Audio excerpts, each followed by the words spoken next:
But I'm joined now by an economic analyst who will help us, break down this and, put it in some perspective, especially for the understanding of our viewers who might have, questions that they questions that need answering. And we are looking today at the economic aspect of these bilateral introductions between Nigeria and South Africa. I am joined now by Dr. Aliyu Ilias, who is an economic analyst. Thank you, Doctor, for joining us on the program today. Thank you for having me. Good morning. Good morning to you too, Doctor, and good to have you on the program. I will want to begin by, getting your overall thought on, the visa policy impact and what you foresee that, introducing or causing in the short to medium term.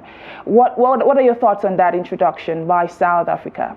Right, I think it's a soothing relief that Nigerians now will be having access to go to South Africa to do businesses and to also go for tourism. However, reading through the line of agreement, it said qualifying Nigeria. When they say qualifying Nigeria, it simply means there's some conditionalities towards accepting people to come. But I think by and large, South Africa will also be at the benefit because if you look at, there is a serious trade imbalance between South Africa and Nigeria. I can readily count over 5 companies that are South African companies that are surviving in Nigeria, making good money. That if we actually stop them from working here, even South Africa economy will be in problem, right? So, but for them to now say yes, we can come, because I can tell you now there's a cold war between South Africa and Nigeria in terms of businesses, in terms of entertainment, in terms of tourism, and it has been favoring South Africa. So if they actually give us this opportunity,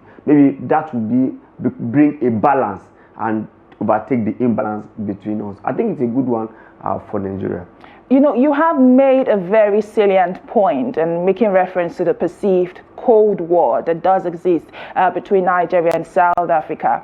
I will want for you to speak regarding that and how, because even if this is introduced, it now, will determine whether or not Nigerians feel safe in South Africa and vice versa, South Africans feeling safe and willing to conduct business in either countries. So now that brings conversations around, fostering, a favorable business climate or environment for South Africans in Nigeria and Nigerians in South Africa. So what would you, recommend at this point to ensure that we foster the right business environment and the right bilateral relationship between the Nigerian people and the South African people?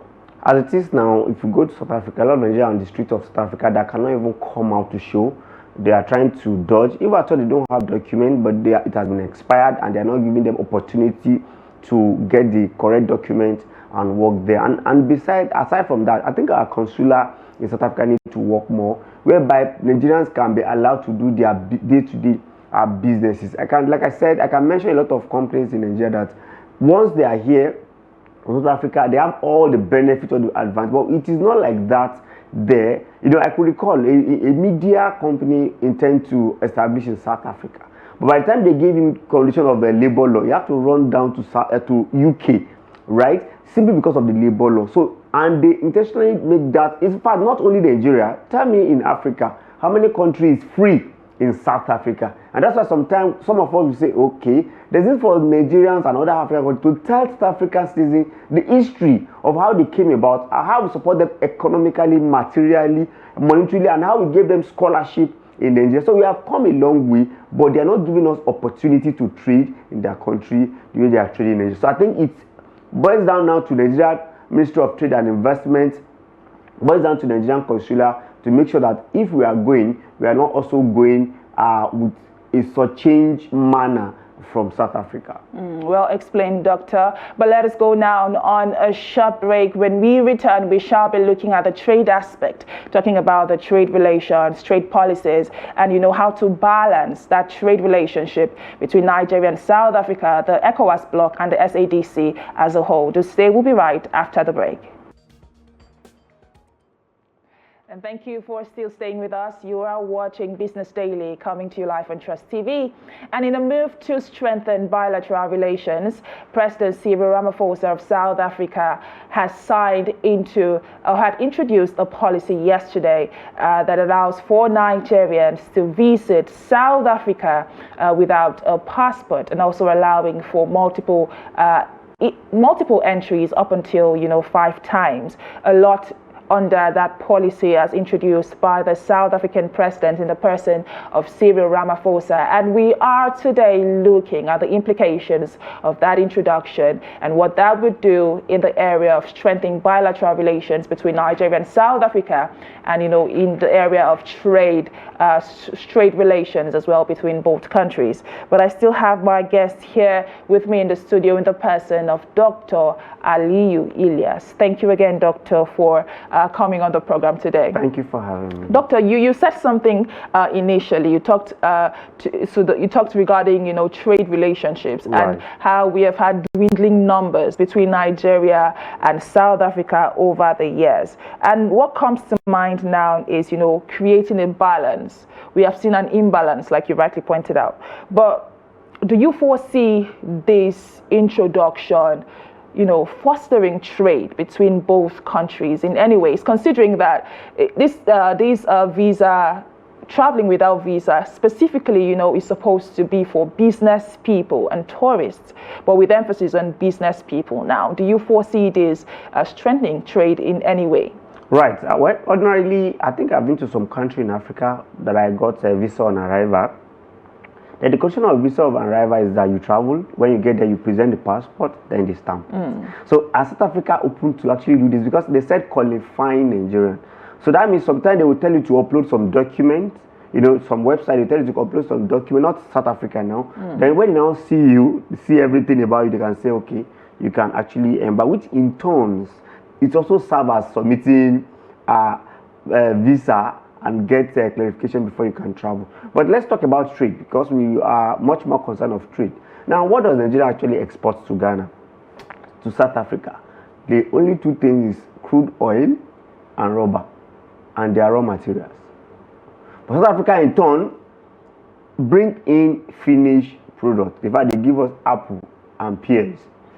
Apple, pears, in fact, other electric battery and other things. These are the things that actually bring. So they bring about finished item, while we take about raw material. So if I ask you, could there be a balance in that? That's number. Number 2, an average South Africa in Nigeria doing business is being tolerated, allowed to do business. In fact, I can mention some of their mega businesses. In fact, those businesses are also mega in their own country, that they even sponsoring their sports, doing everything in South Africa, and they are based in Nigeria. But for we to actually work there, this is what we must celebrate more.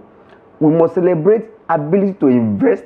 In fact, there's a man in South Africa that actually was doing real estate business, but he has to register it under a South African person before he can survive. You could also recall the last issues in hand, Chidinma.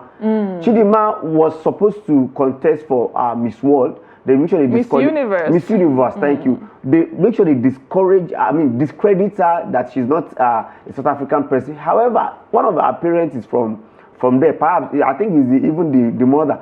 Even though that has not been proven yet. Right. But they have actually established that she has to come back to Nigeria to actually come, and I'm happy that she's the first runner up in the Miss Universe. So a lot of, and when I talk about Cold War, ordinarily the xenophobic issue, I wouldn't want to go to that, because if I go to that, you see that the body language of South Africa, not only to Nigeria, to the whole Africa, is pretty difficult. In fact, look at the country very close to them.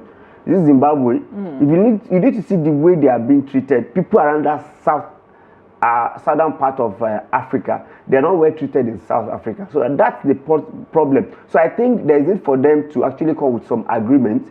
If you can do business in Nigeria conveniently, we should be able to also do business, and there should be balance of trade and balance of payment. We may not say it should be to our favor, but there should be a balance in between, that we can say, okay, we can go to their country and we can actually. And I also want Nigeria going forward that sometimes it's not good to do tit for tat, but as a giant of Africa, as it were, with population, you know why?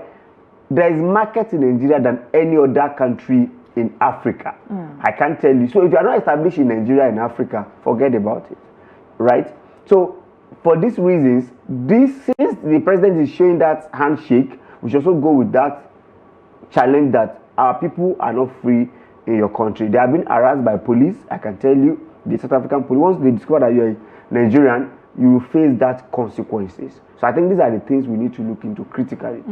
Well, I'm glad you made mention again, of the existing Cold War. But that good thing we are starting to see the leadership collaboration between President Bola Ahmed Tinubu and President Cyril Ramaphosa. But I would like for you to speak regarding the importance of that, talking about strategic partnership between not just the people, but the government as well, and what role political leadership can, play in dousing that tension.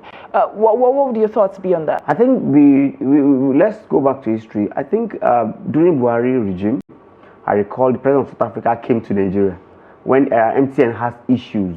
Maybe they have to pay some sanction. Yes, NCC sanctioned them on some issues. He has to come to Nigeria to actually have a meeting with president and seek his understanding and consent towards those. Do you know why he actually came? Just like the way Modi of India also came to them. They don't just come.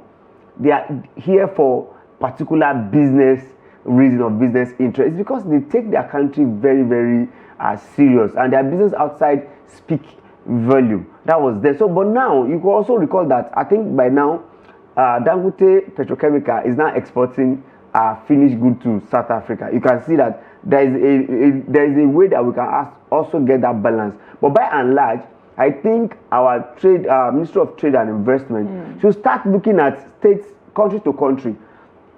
South Africa, what do we actually trading there? What are they trading here? What's the trade balance that we can actually have a better understanding of it? So I think it's very, very key that we have that trade balance. Well said, Dr. Aliyu Ilias, who is an economic analyst, speaking to recent bilateral introductions between Nigeria and South Africa. Thank you, Doctor, for the insights you've shared with us today. Thank you for having me. And that is the much that we will be taking today on the program. Keep the conversation going across the social media platforms. My name is Chiamaka Enendu. Thank you for watching.